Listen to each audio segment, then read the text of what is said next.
जोहर साथियों, भारत में राष्ट्रपति पद के चुनावों के लिए सरगर्मियां तेज हो चुकी हैं। जहां एनडीए ने पूर्व राज्यपाल द्रौपदी मुर्मू को अपना उम्मीदवार बनाया है, वहीं विपक्षी दलों ने अपनी तरफ से पूर्व बीजेपी के मेंबर और वित्त मंत्री जसवंत सिन्हा को अपना उम्मीदवार घोषित किया है। इन घोषणाओं के साथ ही साथ कुछ चीज़ें हैं जिसमें नज़र डालना बहुत ज़रूरी है। आज़ादी के 75 वर्ष बाद अगर हम लोग यहाँ से देखना शुरू करें तो पता चलेगा कि आदिवासियों को सर्वोच्च पद पर पहुँचने का कभी मौका नहीं मिला, चाहे वो प्रधानमंत्री का पद हो, चाहे उप प्रधानमंत्री का पद रहा हो, या राष्ट्रपति और उपराष्ट्रपति के पद की जब बात आती है। तमाम तरीके की पार्टियों को अगर हम लोग देखें जिसमें अलग अलग विचारधाराओं के लोग इन पदों तक पहुँचे, या जो अलग अलग राजनीतिक पार्टियों के मुखिया हैं, उन सबको अगर हम लोग देखें तो पता चलेगा कि कभी भी उन्हें नहीं लगा कि शायद इस देश का आदिवासी, जो इस देश का मूल बाशिंदा है, प्रथम निवासी जिसको कह सकते हैं, जो इस देश की बुनियाद में सबसे पहले खड़ा हुआ व्यक्ति है, उसे कभी इस लायक नहीं समझा गया। और आज आज़ादी के 75 वर्ष बाद ये पहल बीजेपी की तरफ से की गई है। ऐसे में इस पूरे के पूरे परिदृश्य को समझना बेहद ज़रूरी है। 2008 के अगर परिसीमन को देखें तो लोकसभा में आदिवासियों के लिए, अनुसूचित जनजाति के लिए 47 सीटें आरक्षित हैं। वहीं अलग अलग राज्यों की विधानसभाओं में लगभग 487 सीट्स आदिवासियों के लिए आरक्षित रही हैं। लेकिन अगर हम देखते हैं कि कभी भी आदिवासियों को वो हक, आदिवासियों को वो स्पेस और आदिवासियों को वो अधिकार नहीं दिए गए जिसके कि वो काबिल थे, जिसके लिए वो हकदार थे। पूरे देश की राजनीति में अगर हम लोग देखें तो आज़ादी से लेकर अब तक प्रतिनिधित्व का सवाल एक बड़ा सवाल रहा है। इसीलिए प्रतिनिधित्व की व्यवस्था के तहत ही हम लोगों ने देखा कि आरक्षण की व्यवस्था इस देश के संविधान में की गई थी, और उसके जरिए ये उम्मीदें जताई गई थी कि इस देश का जो मार्जिनलाइज सेक्शन है, जो आदिवासी सेक्शन है, जो पिछड़ा तबका है, जिसे कभी मौका नहीं दिया गया, आने वाले दिनों में उसे ये मौका मिलेगा। लेकिन इन सब प्रावधानों के बावजूद हम देखते हैं कि कभी भी आदिवासियों को उन जगहों पर मौका नहीं मिला जो कि अनरिजर्व सीटें थी। हम लोग पिछले दिनों देखते रहे कि राज्यसभा के चुनावों में भी देखा कि आदिवासियों को किस तरीके से इग्नोर किया गया।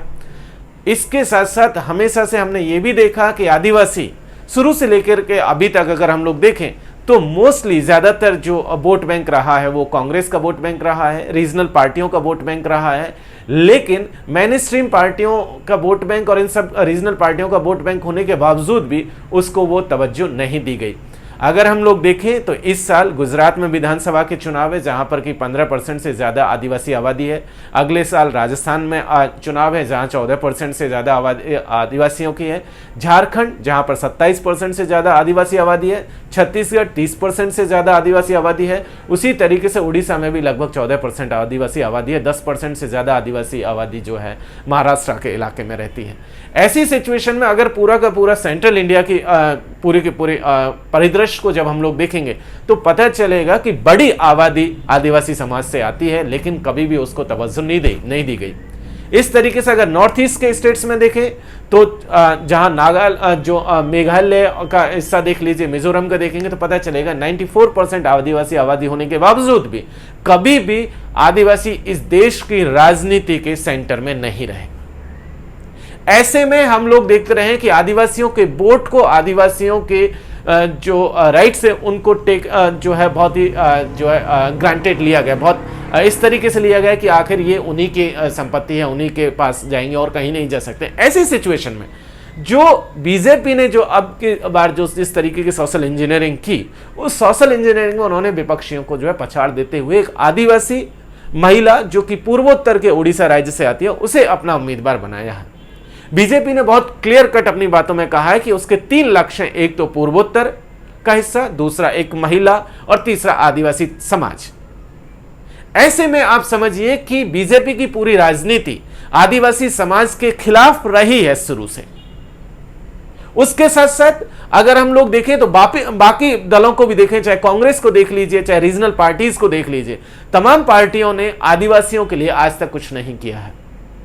इस देश में संविधान के लागू होने के साथ ही साथ अनुसूची 5 लागू हो गई थी, लेकिन आज जब हम अनुसूची 5 को जाकर के देखते हैं, जिसे कि राज्यों में राज्यपाल और भारत सरकार के लेवल पर सीधे राष्ट्रपति के अंतर्गत जब वो इलाका आता है, तो उन सब एरियाज में देख सकते हैं कि किस तरीके से आदिवासियों के हक और हुकूक को लगातार छीना जा रहा है।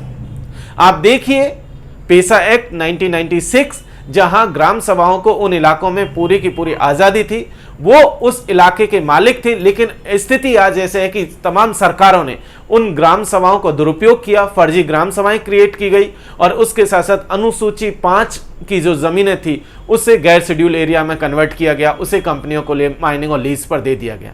ऐसी सिचुएशन में अगर हम लोग देखें तो आदिवासियों के पॉइंट ऑफ व्यू से समझने की कोशिश करें तो किसी भी राजनीतिक दल में कोई भी सिंगल ऐसी पार्टी नहीं है जिसने आदिवासियों के हक और हुकूक के लिए बात की हो। हसदेव का उदाहरण हमारे सामने मौजूद है। जब बीजेपी की सरकार थी तो कांग्रेस के प्रेसिडेंट ने, राहुल गांधी ने उस समय वादा किया था कि वो हसदेव के आदिवासियों के साथ खड़े होंगे अगर उनकी सरकार वहां पर आती है, लेकिन ऐसा नहीं हुआ। उनकी सरकार आई, लेकिन आज भी जंगलों को लगातार हड़पा जा रहा है। 2014-15 से लेकर के आज तक अगर हम लोग देखें 2022 तक, पिछले 7 से 8 सालों में अलग अलग राज्यों में टीएसी, जो ट्राइबल एडवाइजरी काउंसिल होती थी राज्यपाल की मदद के लिए, उनका गठन नहीं हुआ है। उनके लिए जो annual report president of India को दी जानी थी वो रिपोर्ट्स भी नहीं दी गई हैं। ये तमाम तरीके की चीजें हमारे सामने मौजूद हैं और ऐसे दौर में अगर बीजेपी की तरफ से और या बाकी विपक्षी दलों को अगर अभी भी आजादी के 75 वर्ष बाद भी उन्हें लगता है कि एक पूर्व भाजपा की राजनीति का विरोध कर सकता है, जिनके बेटे आज भी जयंत सिन्हा बीजेपी के मेंबर हैं। 2018 में जो है जसवंत सिन्हा ने जो है बीजेपी छोड़ी थी और 2018 से लेकर के आज तक अगर हम लोग देखें तो कहीं पर भी उनकी राजनीति के विरोध में जो है आरएसएस या बीजेपी उनके विरोध में नहीं है।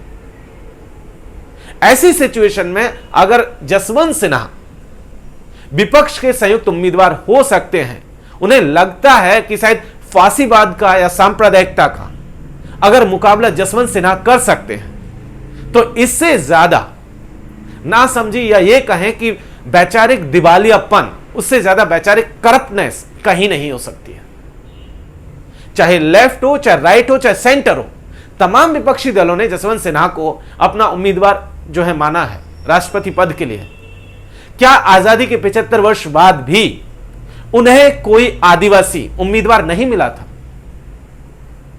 ये तमाम बातें हमारे सामने। हां, हम जानते हैं कि राष्ट्रपति एकदम से रबर स्टांप होता है, संवैधानिक पद है, लेकिन उसके बावजूद भी वो बहुत ज्यादा कुछ नहीं कर पाता है। हमने देखा अब अब्दुल कलाम को बनाने के बाद क्या मुसलमानों के लिए उन्होंने कुछ किया था?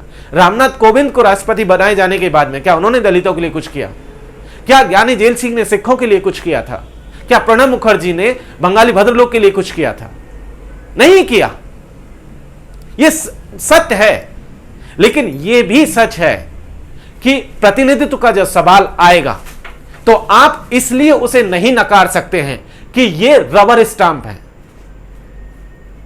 पूरी की पूरी राजनीति अगर हम लोग देखें तो पूरी राजनीति को उठा करके देख लीजिए, क्या कभी बीजेपी के साथ कांग्रेस ने गठबंधन नहीं किया? आप जाकर के देखिए त्रिपुरा के एग्जाम्पल्स, जहां कांग्रेस और बीजेपी ने साथ में लड़ाइयां लड़ी हैं कम्युनिस्ट सरकार के खिलाफ में। क्या कम्युनिस्ट सरकारों ने कांग्रेसियों के साथ गठबंधन नहीं किया है? किया है। क्या हम यह नहीं देख पा रहे हैं कि बीएसपी ने, कांसीराम साहब ने बीजेपी के साथ गठबंधन किया था? हमें नहीं मालूम है। 2002 के दंगों के दौरान यही जसवंत सिन्हा, जो आज जो है विपक्ष के संयुक्त उम्मीदवार हैं, केंद्र में मंत्री नहीं थे। क्या 2002 के दंगों के समय पर बसपा सुप्रीमो मायावती जी गोधरा चुनाव प्रचार में नहीं गई थी बीजेपी के लिए? तो फिर ये किस आधार पर आप डिनाई करते हैं? इस आधार पर डिनाई करना कि भाई वो आरएसएस से है, हां है, इससे कोई जो है डिनाई नहीं कर रहा है। ये भी जानते हैं कि वो आदिवासियों के लिए कितना करेगी, ये तो भविष्य के गर्त में छुपा हुआ है। लेकिन गैर आदिवासी राष्ट्रपतियों ने भी आदिवासियों के लिए कुछ भी नहीं किया है। आप उठा करके देख लीजिए पूरा इतिहास। आखिर ऐसा क्यों है कि 1996 से लेकर के आज तक अगर हम लोग देखें, जिस पेसा एक्ट को इस देश के 10 आदिवासी बाहुल्य राज्यों में लागू होना था और इसकी जिम्मेदारी सरकारों की थी, राष्ट्रपतियों की हुआ करती थी। तो 1996 के बाद से लेकर के आज तक जितने राष्ट्रपति हुए, उन्होंने क्यों नहीं इसको लागू किया? क्यों नहीं राज्य सरकारों ने अभी तक अपने अपने हिस्सों में ट्राइबल एडवाइजरी काउंसिल का गठन किया? कांग्रेस बाहुल राज्यों को देख लीजिए आज की तारीख में, क्या राजस्थान में ट्राइबल एडवाइजरी काउंसिल है? क्या छत्तीसगढ़ में ट्राइबल एडवाइजरी काउंसिल है? नहीं है। संविधान में लिखा गया था कि हर साल ट्राइबल एडवाइजरी काउंसिल अपनी एक रिपोर्ट राष्ट्रपति के सम्मुख प्रस्तुत करेगी, लेकिन क्या पिछले 6 से 7 सालों में ऐसा हुआ? नहीं हुआ। सवाल है क्यों नहीं हुआ? अगर यही आपको लगता है कि भाई विपक्ष के उम्मीदवार जो हैं जसवंत सिन्हा बेहतर हैं द्रौपदी मुर्मू से, तो साबित कीजिए कैसे? क्योंकि दोनों ही बीजेपी के हैं। आपको लग सकता है कि अब वो बीजेपी छोड़ चुके हैं, तो कल हो सकता है कि बीजेपी से तो और भी बहुत सारे लोग निकल सकते हैं बाहर, तो वो आपके प्रधानमंत्री पद के उम्मीदवार हो सकते हैं क्या? अगर वो हो सकते हैं तो फिर तो कोई दिक्कत ही नहीं है।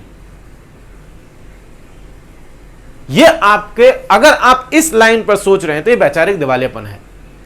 ये भी हम समझ रहे हैं कि सामाजिक न्याय नहीं है, लेकिन यह सामाजिक न्याय का हिस्सा है, उस राजनीति का हिस्सा है जिसमें प्रतिनिधित्व की बात कही गई थी। क्योंकि हम लोग ये जानते हैं कि रिजर्वेशन का मतलब क्या था। उसका मतलब था कि भागीदारी देना, हिस्सेदारी सुनिश्चित करना उन लोगों को जिन्हें अभी तक ये हिस्सेदारी नहीं मिली थी। ऐसे में बीजेपी में लाख खामियां होने के बावजूद भी, पूरी कम्युनल फासिस्ट और कॉर्पोरेट परस्त सरकार होने के बावजूद भी, वो इस सोशल इंजीनियरिंग के मामले में विपक्ष से बेहतर साबित हुई। हमें याद है जब बाबा साहब भीमराव अंबेडकर को 1992 में भारत रत्न दिया गया था, उससे पहले सरकारों ने नहीं दिया, उनके काम को रिकॉग्नाइज नहीं किया था। तो आज भी हम लोग उन सरकारों को जो है क्रिटिसाइज करते हैं, उनकी आलोचना करते हैं कि आपने उनके कंट्रीब्यूशन को नहीं जो है एक्नॉलेज किया, उसको नकारने की कोशिश की थी। लेकिन यह बहुत महत्वपूर्ण सवाल है कि प्रतिनिधित्व सुनिश्चित होना चाहिए।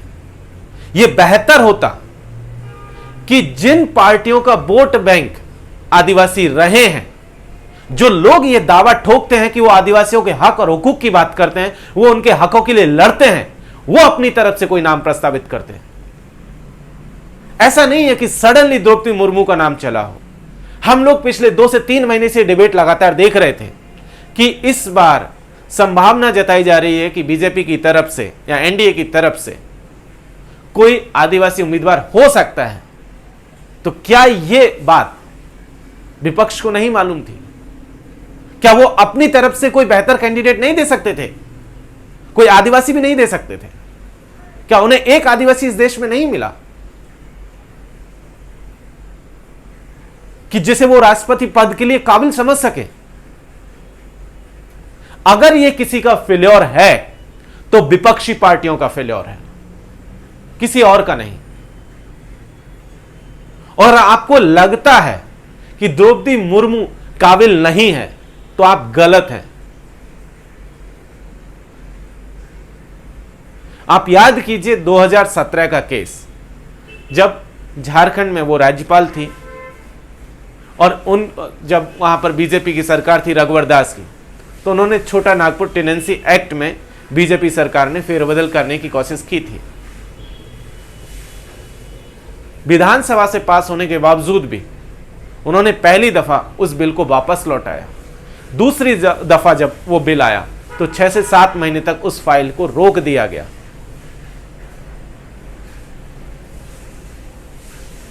बहुत सारी आलोचनाएं आप कर सकते हैं, लेकिन उन सब के बावजूद यह सबसे जरूरी है कि प्रतिनिधित्व सुनिश्चित किया जाए। और हम ये उम्मीद जता रहे हैं कि आदिवासियों के हक और हुकूक के लिए जो गैर आदिवासी आज तक नहीं कर पाए, शायद वो कर पाए, शायद वो कर पाए। और इसीलिए द्रौपदी मुर्मू को राष्ट्रपति बनाए जाने का या उसके लिए उम्मीदवार बनाए जाने का उसका स्वागत किया जाना चाहिए।